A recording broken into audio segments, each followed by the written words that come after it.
नाज़रीन, अमरीकी सदर डोनाल्ड ट्रंप ने जंग बंदी के हवाले नाल भी इस जंग नूं अपनी बड़ी कामयाबी करार दिता और उन्होंने कहा कि यह जंग जो चाहणगे वह जंग बंद हो जाएगी। तो चोर साहब को चलने पुछना कि उन्होंने दावा जो कामयाबी का वो किन्नी हकीकत है, तो क्या वो जो चाहणगे उदों जंग बंद होएगी? चोर साहब दावा तो कर रहे हैं, एक बड़ी अनयूजुअल जी शख्सियत ने, ठीक है, वो बड़ा मतलब अमरीका की तारीख च ਇਹੋ ਜਿਹਾ ਸਾਨੂੰ ਕੋਈ ਕਈ ਤਾਂ ਕਹਿੰਦੇ ਨੇ ਨਾ ਕਿ ਵੀ ਦਿਖਾਉਂਦਾ ਸੱਜੀ ਤੇ ਮਾਰਦਾ ਖੱਬੀ, ਇਹ ਲੱਤਾਂ ਵੀ ਮਾਰਦੇ ਨੇ ਨਾ, ਸੱਜੀ ਖੱਬੀ ਦੋਵੇਂ ਦਿਖਾ ਕੇ ਪਤਾ ਲੱਗਦਾ ਕਿੱਕ ਮਾਰ ਦਿੱਤੀ। ਇਹ ਪ੍ਰੈਜ਼ੀਡੈਂਟ ਟਰੰਪ ਦੀ ਪਾਲਿਸੀ ਇਸ ਤਰ੍ਹਾਂ ਦੀ ਗੈਰ ਮੁਤਵੱਕਾ ਹੈ। ਤੇ ਦੇਖੋ ਨਾ ਕਿ ਉਹ ਅੱਜ ਡਾਂਸ ਵੀ ਕਰ ਰਹੇ ਨੇ, ਇਧਰ ਹਜ਼ਾਰਾਂ ਲੋਕਾਂ ਦੀ ਜਿਹੜੀ ਹੈ ਉਹਦੇ ਚ ਸ਼ਹਾਦਤਾਂ ਹੋ ਗਈਆਂ ਨੇ, ਬੱਚਿਆਂ ਦੀ ਸ਼ਹਾਦਤਾਂ ਹੋਈਆਂ, ਤੇ ਉਹਨਾਂ ਨੂੰ ਜ਼ਰਾ ਜਿੰਨੀ ਵੀ ਕੋਈ ਸ਼ਰਮ ਕੋਈ ਹੈ ਵੇ ਇਸ ਚੀਜ਼ ਦੀ, ਕੋਈ ਉਹਨਾਂ ਨੂੰ ਪਰਵਾਹ ਨਹੀਂ ਕਿ ਯਾਰ ਮੈਂ ਕੀ ਕਰ ਰਿਹਾ, ਮੈਂ ਕੋਈ ਥੋੜਾ ਬਹੁਤਾ ਕੋਈ ਅਫਸਰਦਗੀ। ਵੈਸੇ ਉਹਨਾਂ ਦੀ ਤਾਂ ਸਾਹਿਬ ਉਹ ਸ਼ਰਮ ਹੈ ਆਦਤ ਤੇ ਐਪਸਟੀਨ ਫਾਈਲਸ ਹੀ ਪਤਾ ਚੱਲ ਗਿਆ ਨਾ। ਹਾਂ, ਤੇ ਉਹ ਐਪਸਟੀਨ ਫਾਈਲ ਵਾਲੇ ਲੋਕ ਹੋਣ, ਜਿਸ ਤਰ੍ਹਾਂ ਦੀ ਉਹਨਾਂ ਦੀ اخلاقیات ਸਾਨੂੰ ਮੁਜੱਸਮਾ ਵੀ ਉਹ ਦੇਖਿਆ ਤੁਸੀਂ। ਹਾਂ, ਤੇ ਇਹ ਇੱਕ ਕਹਿ ਲਓ ਕਿ ਬੜੀ ਬਦਕਿਸਮਤੀ ਸੀ ਇਸ ਵਰਲਡ ਦੀ, ਇਸ ਦੁਨੀਆ ਦੀ, ਕਿ ਉਹਨਾਂ ਦੇ ਉੱਤੇ ਇਸ ਤਰ੍ਹਾਂ ਦੇ ਜਿਹੜੇ ਇੱਕ اخلاقی ਲਿਹਾਜ਼ ਨਾਲ ਬੈਂਕਰਪਟ ਲੋਕ ਜਿਹੜੇ ਨੇ, ਉਹਨਾਂ ਨੂੰ ਇੱਕ ਦੁਨੀਆ ਦੀ ਤਾਕਤਵਰ ਤਰੀਨ ਮਸ਼ੀਨ ਦਾ ਕੰਟਰੋਲ ਮਿਲ ਗਿਆ। ਤੇ ਫਿਰ ਉਸ ਜਦੋਂ ਇਸ ਤਰ੍ਹਾਂ ਦੇ ਬੰਦਿਆਂ ਦੇ ਕੋਲ ਕੰਟਰੋਲ ਆ ਜਾਏ, ਫਿਰ ਉਹ ਕਲਟ ਦੀ ਨੁਮਾਇੰਦਗੀ ਵੀ ਕਰਦੇ ਹੋ ਤੁਸੀਂ। ਇਹ ਨਾ ਦੇਖੋ ਕਿ ਵੀ ਉਹ ਇੱਕ ਸ਼ਖਸੀਅਤ ਨੇ, ਉਹ ਇੱਕ ਕਲਟ ਹੈਗਾ ਜਿਹੜਾ ਆਪਣਾ ਉਹਨਾਂ ਦਾ ਇੱਕ ਦੁਨੀਆ ਦੇ ਵਾਸਤੇ ਇੱਕ ਆਪਣਾ ਏਜੰਡਾ ਹੈ, ਆਪਣੀ ਉਹਨਾਂ ਦੀ ਰੂਹਾਨੀ ਤਬਦੀਲ ਤਸ਼ਰੀਹ ਹੈ। ਤੇ ਬੁਨਿਆਦੀ ਤੌਰ ਤੇ ਉਹ ਹੈ ਵੀ ਮੋਨੋਥੀਸਟ ਨੇ, ਇਹ ਨਹੀਂ ਕਿ ਕੋਈ ਉਹ ਦਹਰੀਏ ਨੇ ਜਾਂ ਉਹ ਕੋਈ ਐਥੀਸਟ ਨੇ ਜਾਂ ਸੋਸ਼ਲਿਸਟ ਨੇ, ਨਹੀਂ, ਉਹ ਇਹ ਚੀਜ਼ਾਂ ਨਹੀਂ ਹੈਗੀਆਂ। ਕਮਿਊਨਿਸਟਾਂ ਦੇ ਤੋਂ ਬਹੁਤ ਦੁਸ਼ਮਣ ਨੇ, ਠੀਕ ਹੈ ਨਾ ਜੀ। ਉਹ ਮੋਨੋਥੀਸਟ ਨੇ, ਯਾਨੀ ਵਨ ਗॉड ਦੇ ਮੰਨਣ ਵਾਲੇ ਨੇ, ਖੁਦ ਨੂੰ ਮਤਲਬ ਕਿ ਇੱਕ ਅਹਿਲੇ ਕਿਤਾਬ ਔਰ ਕ੍ਰਿਸਚੈਨਿਟੀ ਵੀ ਦਾ ਵੀ ਕਰਦੇ ਨੇ, ਲੇਕਿਨ ਉਹਦੇ ਅੰਦਰ ਵੀ ਉਹ ਇੱਕ ਡਿਫਰੈਂਟ ਕਿਸਮ ਦੀ ਸੈੱਟ ਦੇ ਲੋਕ ਨੇ ਜਿਨ੍ਹਾਂ ਦੇ ਇੱਕ ਆਪਣਾ ਸੈੱਟ ਏਜੰਡਾ ਹੈ ਔਰ ਉਹਨਾਂ ਨੇ ਉਹਦੇ ਤੇ ਕੰਮ ਕਰਨਾ। ਜਿਹੜਾ ਮੋਸਟ ਡੇਂਜਰਸ ਥਿੰਗ ਜਿਹੜੀ ਅਸਲ ਹੈਗੀ ਉਹਨਾਂ ਦਾ ਇਹ ਹੈਗਾ ਕਿ ਅਸੀਂ ਦੁਨੀਆ ਦੇ तमाम ਰਿਸੋਰਸਿਸ ਦੇ ਉੱਤੇ ਸਾਡਾ ਕਬਜ਼ਾ ਹੋਵੇ।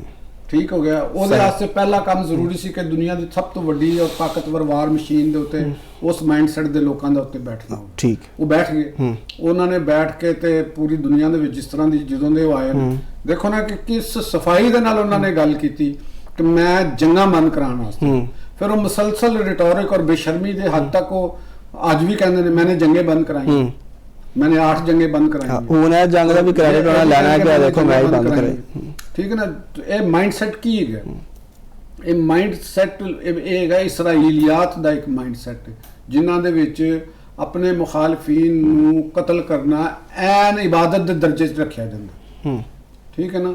ਉਹ ਦੂਸਰੇ ਲੋਕਾਂ ਨੂੰ ਜਿਹੜਾ ਮਾਰ ਰਹੇ ਨੇ ਉਹਨੂੰ ਆਪਣਾ ਇੱਕ ਫਰੀਜ਼ਾ ਸਮਝ ਕੇ ਉਹ ਕਰਦੇ ਨੇ ਕਿ ਵੀ ਇਹ ਕੰਮ ਕਰ ਰਿਹਾ, ਤੇ ਜਿਹੜਾ ਦੁਨੀਆ ਵਾਸਤੇ ਜ਼ਿਆਦਾ ਤਬਾਹੀ ਦਾ ਕੰਮ ਹੈ। ਹੁਣ ਦੂਸਰੀ ਗੱਲ ਆ ਗਈ ਕਿ ਜੰਗ ਬੰਦ ਕਰਨ ਦਾ ਮਾਮਲਾ। ਅਸੀਂ ਤੇ ਪਹਿਲੇ ਵੀ ਮੈਂ ਤੇ ਇਸ ਚੀਜ਼ ਦਾ ਕਰ ਰਹੇ ਸੀ ਕਿ ਜੰਗ ਜਿਹੜੀ ਨਹੀਂ ਹੋਣੀ ਚਾਹੀਦੀ। ਇਹਦੇ ਵਿੱਚ ਈਰਾਨੀ ਕਿਆਦਤ ਕਿੰਨੀ ਕੁ ਜ਼ਿੰਮੇਦਾਰ ਹੈ? ਆਪਣੇ ਦੇਖੋ ਕੁਝ ਚੀਜ਼ਾਂ ਹੁੰਦੀਆਂ ਨੇ, ਆਪਣੀ ਕਮਜ਼ੋਰੀ ਦਾ ਅਹਿਸਾਸ ਵੀ ਤੇ ਹੋਣਾ ਚਾਹੀਦਾ ਨਾ। ਅਗਰ ਇੱਕ ਪਾਸੇ ਤੁਹਾਡੇ ਸਾਹਮਣੇ ਇੱਕ ਐਸੀ ਇੱਕ ਡੈਵਲ ਕੁਵਤ ਆ ਗਈ ਹੈ, ਬਹੁਤ ਵੱਡੀ ਕੁਵਤ ਆ ਗਈ ਹੈ, ਤੇ ਤੁਸੀਂ ਦੇਖਣਾ ਕਿ ਅਸੀਂ ਕਿਸ ਤਰ੍ਹਾਂ ਉਹਦੇ ਕੋਲ ਨਿਕਲਣਾ। ਡੈਵਲ ਨਾਲ ਹੀ ਤਾਂ ਲੜ ਕੇ ਕਹਿ ਰਹੇ ਨੇ ਕਿ ਕਾਮਯਾਬ ਬੇਸ਼ੁਮਾਰ ਤਰੀਕੇ ਨੇ। ਜ਼ਰੂਰੀ ਨਹੀਂ ਕਿ ਉਹਦੇ ਨਾਲ ਅਸੀਂ ਫਿਜ਼ੀਕਲ ਇੰਗੇਜਮੈਂਟ ਕਰਨੀ, ਲੇਕਿਨ ਜੋ ਸਭ ਉਹ ਤਾਂ ਮੁਜ਼ਾਕਰਾਤ ਕਰ ਰਹੇ ਸਨ ਨਾ, ਫਿਜ਼ੀਕਲ ਤੇ ਉਹਨਾਂ ਦੇ ਜੰਗ ਮੁਸੱਲਤ ਕੀਤੀ ਗਈ ਨਾ, ਉਹਨਾਂ ਦੇ ਉੱਤੇ ਮੁਸੱਲਤ ਕੀਤੀ। ਤੇ ਉਹ ਲੇਕਿਨ ਇੱਕ ਚੀਜ਼ ਤੁਸੀਂ ਇਹ ਵੀ ਤਾਂ ਦੇਖੋ ਨਾ ਕਿ ਈਰਾਨ ਦੀ ਪਾਲਿਸੀਜ਼, ਉਹਨਾਂ ਦੀ ਖਾਰਜਾ ਪਾਲਿਸੀਜ਼ ਇਸ ਤਰ੍ਹਾਂ ਦੀ ਰਹੀ ਕਿ ਉਹਨਾਂ ਦੇ ਨਾਲ ਆਪਣੇ ਹਮਸਾਏ, ਆਪਣੇ ਮੁਲਕ ਵੀ ਉਹਨਾਂ ਦੇ ਨਾਲ ਨਹੀਂ ਖੜੇ ਹੋਏ ਮੁਸ਼ਕਲ ਵਕਤ ਵਿੱਚ।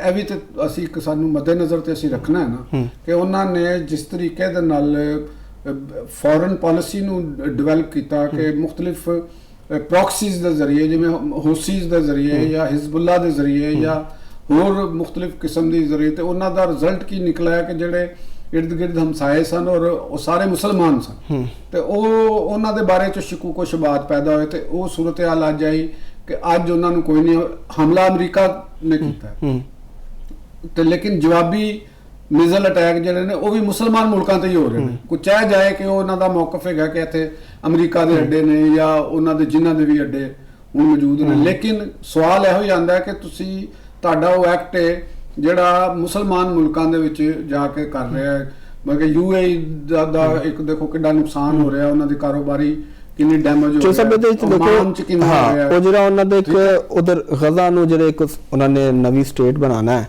ਔਰ ਜਦੀਦ ਤਕਾਜ਼ਾਂ ਦੇ ਵਾਲੇ ਨਾਲ, ਤੇ ਇਹਦੇ ਨਾਲ ਇਸ ਤਰ੍ਹਾਂ ਨਹੀਂ ਲੱਗ ਰਿਹਾ ਕਿ ਉਹਨੂੰ ਫਾਇਦਾ ਹੋਏਗਾ ਕਿ ਦੁਬਈ ਤੋਂ ਵੀ ਲੋਕ ਇਨਵੈਸਟਰ ਵੀ ਨਿਕਲ ਰਹੇ ਨੇ। ਔਰ ਸਾਰਾ ਮੈਂ ਤੁਹਾਨੂੰ ਦੱਸਿਆ ਕਿ ਉਹਨਾਂ ਨੂੰ ਤਾਂ ਫਾਇਦਾ ਹੀ ਫਾਇਦਾ। ਦੇਖੋ ਉਹਨੇ ਜਿਹੜੀ ਅੱਜ ਗੱਲ ਕੀਤੀ ਅਮਰੀਕਾ ਨੇ ਕਿ ਮੈਂ ਜਦੋਂ ਚਾਹਾਂ, ਔਰ ਵਾਕਈ ਉਹ ਕਹਿ ਦੇਗਾ ਜੀ ਅੱਜ ਤੋਂ ਹਮਲੇ ਬੰਦ ਨੇ, ਹਮਲੇ ਬੰਦ ਨੇ, ਤੇ ਹੁਣ ਇਰਾਨੀ ਜਿਹੜੇ ਨੇ ਉਹ ਕੀ ਕਰਨਗੇ? ਮਿਜ਼ਲ ਅਟੈਕ ਹੀ ਕਰ ਸਕਦੇ ਨੇ, ਜਿਹੜੇ ਉਹ ਅੱਗੇ ਵੀ ਕਰ ਰਹੇ ਨੇ, ਉਹ ਤੇ ਆਪਣੇ ਨਜ਼ਦੀਕ ਹੀ ਕਰ ਰਹੇ ਨੇ, ਖਲੀਜ 'ਚ ਹੀ ਕਰ ਰਹੇ ਨੇ। ਅਗਰ ਤਬਾਹੀ ਹੋਏਗੀ, ਜੋ ਕੁਝ ਵੀ ਹੋਏਗਾ, ਕਾਰੋਬਾਰ ਖਰਾਬ ਹੋਏਗਾ, ਤੇ ਉਹ ਤੇ ਉਸ ਖਲੀਜ ਦਾ ਹੋਏਗਾ ਨਾ। ਅਮਰੀਕਾ ਤੇ ਆਪਣੇ ਕਾਰੋਬਾਰ ਕਿਤੇ ਹੋਰ ਸ਼ਿਫਟ ਕਰ ਲੇਗਾ, ਗਜ਼ਾ 'ਚ ਕਰ ਲੇਗਾ, ਉਹ ਮਾਰੀਸ਼ਸ 'ਚ ਕਰ ਲੇਗਾ, ਉਹ ਡੈਗੋ ਗਾਰਸ਼ੀਆ ਜਿਹੜਾ ਅੱਡਾ ਹੈ ਬੰਗਲਾਦੇਸ਼ ਦੇ ਨਾਲ, ਉਹਨੂੰ ਵੀ ਉਹ ਵਾਪਸ ਲੈਣ ਵਾਸਤੇ ਜਾ ਰਿਹਾ, ਉਹ ਬਰਮਾ 'ਚ ਕਰ ਲੇਗਾ। ਬਰਮਾ 'ਚ ਨਹੀਂ ਹੋਏਗਾ, ਸ੍ਰੀਲੰਕਾ 'ਚ ਕਰ ਲੇਗਾ। ਸ੍ਰੀਲੰਕਾ 'ਚ ਨਹੀਂ ਹੋਏਗਾ ਤੇ ਉਹ ਕਿਸੇ ਲੈਟਿਨ ਅਮਰੀਕਨ ਦੇ ਵਿੱਚ ਕੋਈ ਅੱਗੇ ਉਹਨਾਂ ਕੋਲ ਤੇ ਬੇਸ਼ੁਮਾਰ ਆਪਸ਼ਨ ਨੇ। ਲੇਕਿਨ ਜਿਹੜੇ ਖਲੀਜ ਦੇ ਮੁਲਕ ਨੇ ਇਹ ਕਿੱਥੇ ਜਾਣਗੇ? ਤੇ ਇਹ ਚੀਜ਼ ਜਿਹੜੀ, ਔਰ ਫਿਰ ਉਹਨਾਂ ਨੂੰ ਇੱਕ ਜਿਹੜਾ ਹੋਰ ਖਤਰਾ ਹੈ, ਜਿਹੜੀ ਇੱਕ ਪਾਲਿਸੀ ਇਰਾਨੀਆਂ ਨੇ ਸਲੀਪਰ ਸੈਲਸ ਦੇ ਹਵਾਲੇ ਨਾਲ ਬਣਾਈ। ਮੈਂ ਉਹ ਵੀ ਸਵਾਲ ਕਰਨ ਲੱਗਾ ਸੀ ਤੁਹਾਨੂੰ ਕਿ ਉਹ ਟਰੰਪ ਨੇ ਕਿਹਾ ਵੀ ਕਿ ਵੀ ਇਰਾਨੀ ਸਲੀਪਰ ਸੈਲਸ ਜਿਹੜੇ ਨੇ ਉਹਦੇ ਹਵਾਲੇ ਨਾਲ ਉਹਨੇ ਗੱਲ ਕੀਤੀ ਹੈ, ਕੋਈ US 'ਚ ਵੀ ਕਹਿ ਰਹੇ ਨੇ ਕਿ ਮੌਜੂਦ ਨੇ, ਔਰ ਕੋਈ ਹੋ ਸਕਦਾ ਹੈ। ਇਹ ਇੱਕ ਸਟ੍ਰੈਟਜੀ ਇਰਾਨੀ ਰਜੀਮ ਦੀ ਤੇ ਹੋਏਗੀ, ਲੇਕਿਨ ਇਹ ਬੜੀ ਹੀ ਡੇਂਜਰਸ ਸਟ੍ਰੈਟਜੀ ਹੈ, ਕਿਉਂਕਿ ਇਹ ਸਟ੍ਰੈਟਜੀ ਐਸੀ ਹੈ ਜਿਹੜੀ ਤੁਸੀਂ ਦੀਗਰ ਮੁਲਕਾਂ ਨੂੰ ਤੰਗ ਤੇ ਕਰ ਲੋਗੇ, ਕੋਈ ਬੰਦਿਆਂ ਨੂੰ ਨੁਕਸਾਨ ਪਹੁੰਚਾ ਲੋਗੇ, ਲੇਕਿਨ ਉਹਨਾਂ ਮੁਲਕਾਂ ਦਾ ਕਰ ਕੁਛ ਨਹੀਂ ਸਕਦੇ। ਲੇਕਿਨ ਜਵਾਬੀ ਤੌਰ ਦੇ ਉੱਤੇ ਤੁਸੀਂ ਇਰਾਨੀ ਆਵਾਮ ਦਾ ਜੋ ਨੁਕਸਾਨ ਇਸ ਵਕਤ ਇਰਾਨ ਦੀ ਆਵਾਮ ਦਾ ਨੁਕਸਾਨ ਹੋ ਰਿਹਾ ਨਾ, ਇਹ ਤੇ ਐਸੇ ਤਰ੍ਹਾਂ ਹੀ ਲੱਗਦੀ ਕਿ ਅਗਰ ਜਿਹੜੀ ਇਹ ਵਾਲੀ ਰਜੀਮ ਹੈ, ਦੇਖੋ ਜਿਸ ਵਕਤ ਇਹ ਰਜੀਮ ਉੱਥੇ ਕਾਇਮ ਹੋਈ ਇਰਾਨ ਦੀ, ਤੇ ਤੁਸੀਂ ਉਸ ਵਕਤ ਦੇਖੋ ਕਿ ਜਿਹੜੇ ਸ਼ਾਹ ਦੇ ਹਾਮੀ ਲੋਕ ਸਨ, ਉਹਨਾਂ ਦੇ ਉੱਤੇ ਕਿੰਨੀਆਂ ਸਜ਼ਾਵਾਂ ਦਿੱਤੀਆਂ ਗਈਆਂ, ਮਾਰਿਆ ਗਿਆ ਉਹਨਾਂ ਨੂੰ। ਫਿਰ ਜਿਹੜੇ ਵਿਦਿਨ ਦੀ ਰੈਵੋਲੂਸ਼ਨ ਲੋਕ ਸਨ, ਜਿਨ੍ਹਾਂ ਦੇ ਵਿੱਚ ਮਹਿਦੀ ਬਾਜ਼ਰਗਾਨ ਸਨ, ਬਨੀ ਸਦਰ ਸਾਹਿਬ ਸਨ, ਇਹ ਉਹਨਾਂ ਦੇ ਨਾਲ, ਉਹ ਹਾਲਾਂਕਿ ਇਹਨਾਂ ਦੇ ਨਾਲ ਸਨ। ਬਨੀ ਸਦਰ ਵੀ ਇੱਕ ਇਸਲਾਮਿਸਟ ਮਾਈਂਡ ਦਾ ਬੰਦਾ ਸੀ, ਤੇ ਉਹਨੇ ਤੇ ਇੱਕ ਕਿਤਾਬ ਵੀ ਲਿਖੀ ਸੀ ਇਕਤਸਾਦ ਤੋਹੀਦੀ, ਲੇਕਿਨ ਉਹ ਵੀ ਨਹੀਂ ਨਾਲ ਚੱਲ ਸਕੇ। ਉਹ ਇੱਥੋਂ ਫਿਰ ਨਿਕਲ ਗਏ, ਦੂਸਰੇ ਮੁਲਕਾਂ 'ਚ ਫਰਾਰ ਹੋ ਗਏ।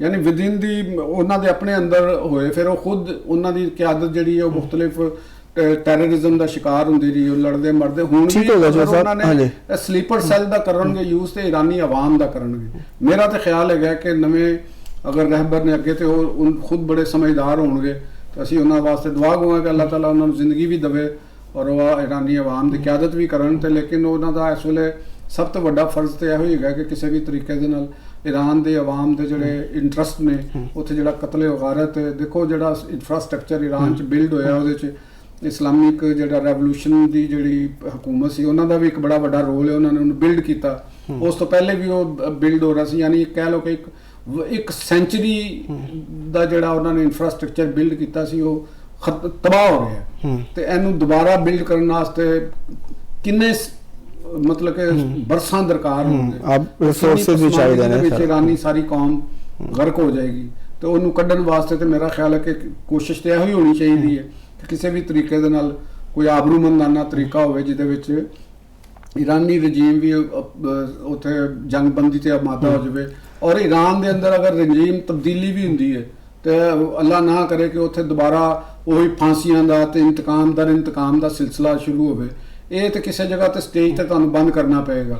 ਦੇਖੋ ਇਸ ਰਜੀਮ ਨੇ ਅਗਰ ਸ਼ਾਹ ਈਰਾਨ ਦੇ ਲੋਕਾਂ ਦੇ ਨਾਲ ਜੋ ਕੁਝ ਕੀਤਾ, ਮੁਜਾਹਿਦੀਨ ਖਲਕ ਦੇ ਨਾਲ ਜੋ ਕੁਝ ਕੀਤਾ, ਕਮਿਊਨਿਸਟਾਂ ਨਾਲ ਜੋ ਕੁਝ ਕੀਤਾ, ਕੱਲ ਨੂੰ ਰਜੀਮ ਚੇਂਜ ਹੋ ਜਾਂਦੀ ਹੈ ਤੇ ਉਹ ਇਹਨਾਂ ਦੇ ਨਾਲ ਕਰਨ, ਮੌਜੂਦਾ ਰਜੀਮ ਦੇ ਨਾਲ, ਤੇ ਇਹ ਫਿਰ ਇੱਕ ਸਿਲਸਿਲਾ ਇੰਤਕਾਮ ਦਾ ਔਰ ਚੱਲਦਾ ਰਹੇਗਾ। ਇਹ ਸਟਾਪ ਕਰਨਾ ਚਾਹੀਦਾ। ਇਹ ਈਰਾਨੀ क्यादत, ईरानी अहले इलम, चाहे वो डायस्पोरा ईरानी है, बैरून मुल्क ने, शाह ईरान दा साहबजादे ने, या दीगर उतों दी क्यादत है, और दूसरे जड़े इनकलाबे ईरान दे जड़े लोग ने, आयतुल्ला ने और बड़े वड्डे ने, ईवन इराक दे विच आयतुल्ला सिस्तानी जड़े ने वो भी इस वे अपने वापस आए ने, ते उन बड़ा उन्हां दा कद काठ है, बहुत ही ज़्यादा काबिल एहतराम शख्सियत ने।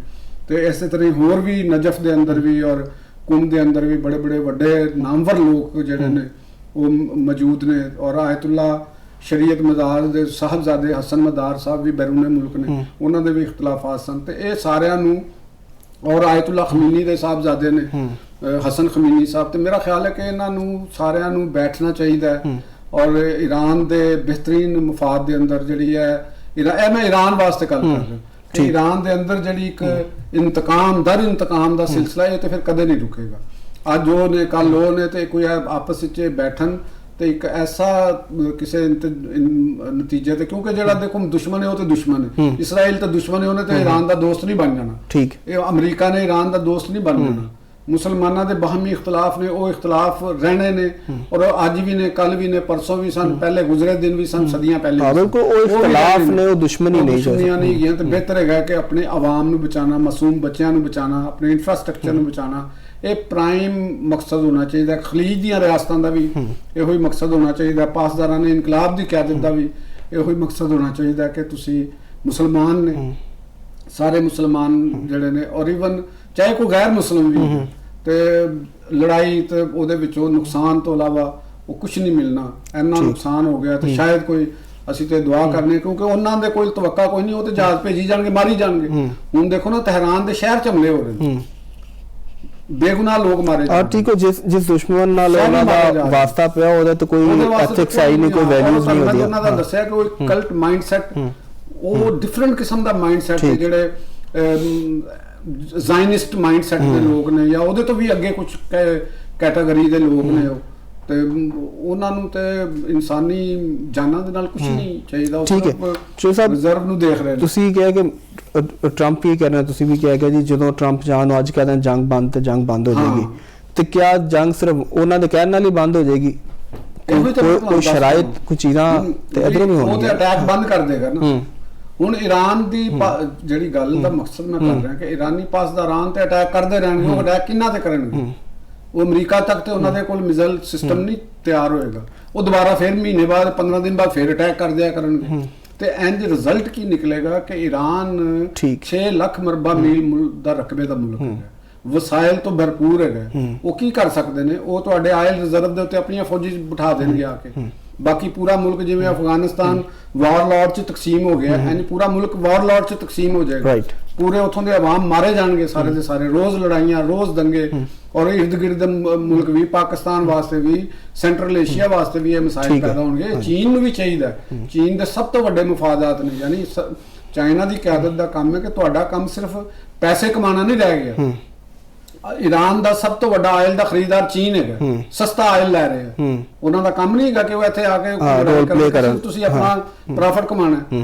ਰਸ਼ੀਆ ਦਾ ਵੀ ਕੰਮ ਹੈਗਾ ਕਿ ਇੱਕ ਮੁਲਕ ਬਰਬਾਦ ਹੋ ਗਿਆ, ਤੁਸੀਂ ਉਹਨਾਂ ਦਾ ਆਇਲ ਲਈ ਜਾ ਰਹੇ ਹੋ। ਸਰ ਰੂਸ ਨੇ ਅੱਜ ਕੌਮਤ ਦਾ ਸਲਾਮਤੀ ਕੌਂਸਲ ਚ ਕਰਾਰਦਾਦ ਵੀ ਪੇਸ਼ ਕੀਤੀ ਤੇ ਪਾਕਿਸਤਾਨ ਨੇ ਵੀ ਨਹੀਂ ਹੋਣੀ ਜਦ ਤੱਕ ਇੱਕ ਵੀ ਵੀਟੋ ਪਾਵਰ ਹੁੰਦੀ ਹੈ ਉਹਦੇ ਚ। ਇਹ ਕਰਾਰਦਾਦਾਂ ਦਾ ਕੋਈ ਮਕਸਦ ਨਹੀਂ ਹੁੰਦਾ ਜਦ ਤੱਕ 5 ਵੀਟੋ ਪਾਵਰ ਦੀਆਂ ਇੱਕ ਮੁਤਫਿਕਾ ਕੰਮ ਨਹੀਂ ਹੁੰਦਾ।